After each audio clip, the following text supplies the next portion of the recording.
Hi everyone, this is Marissa with the YouTube Space LA team. As we all know, the pandemic has changed quite a bit about our everyday lives these past few months. And maybe for the ones tuning in, it's changed the way you go about shooting your videos from home. So today I wanted to share with you some helpful tips on how to get a nicely composed shot with some basic 3-point lighting. Let's dive right in.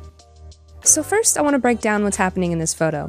As you can see, I have large wide open living room and a big source of natural light coming in through my balcony windows. Now in some cases, natural light can work against you when using LED or hot lights, color temperature being one factor, but you'll see in a sec why it helps my situation.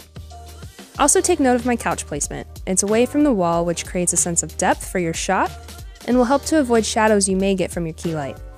Alright, so back to it. What is 3-point lighting? It's exactly what it sounds like. It's lighting a subject from 3 points. You have your key light, which is your main source, illuminating your subject, your fill light to adjust contrast across your subject, and your backlight or your hair light to separate your subject from the background and give them a little more pop. In this case, I'm treating the key and the fill the same, so I have one big soft source, which will help the light wrap around me a little bit more softly. Ideally, I'd like my backlight armed out and above my head, but because my ceiling's so low, I was catching the softbox in the frame. Now, if I had a smaller light, it would have worked perfectly. So instead, I had to place it directly behind the couch for a little kicker off my head. And finally, as I mentioned before, I left my windows open so I can illuminate that back wall. I'm not getting any weird color shifts that would complicate my white balance because the color temperature is already so similar. About 5,000 Kelvin for my lights and 5,600 Kelvin for the natural light that's coming into the room. And this is what we get.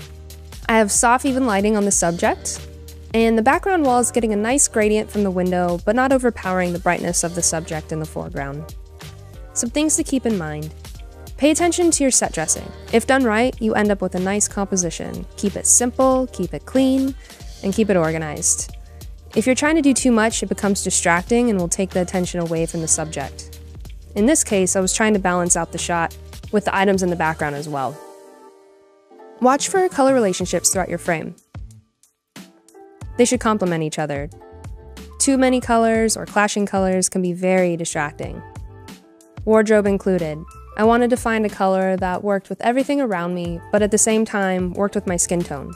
Too light of a color and it would have been a wash, too dark of a color, and I would have started to blend in with the couch and looked like a floating head. So no good there. And in this next example, we have a close-up so you can better see what the light is doing.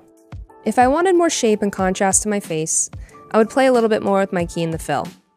So I could power my key to be a little brighter than the fill, or if your lights don't dim, you can physically move your fill light a little further away, making it less powerful. I could also move around the position of the lights to not be quite so frontal, or I could even eliminate the fill light altogether for a more dramatic look. Which is what I'm actually doing in this shot here. So I've eliminated the fill light and I'm only using my key light and my backlight. And you'll notice that I have a little bit more contrast on this side of my face. And really that's just up to your taste. So 3-point lighting is just a starting point. My advice to you is to experiment. Record some lighting tests, keep track of that placement of the light, and you'll learn a lot along the way. So if you want to learn more about how to look great from home, check out these videos and don't forget to subscribe.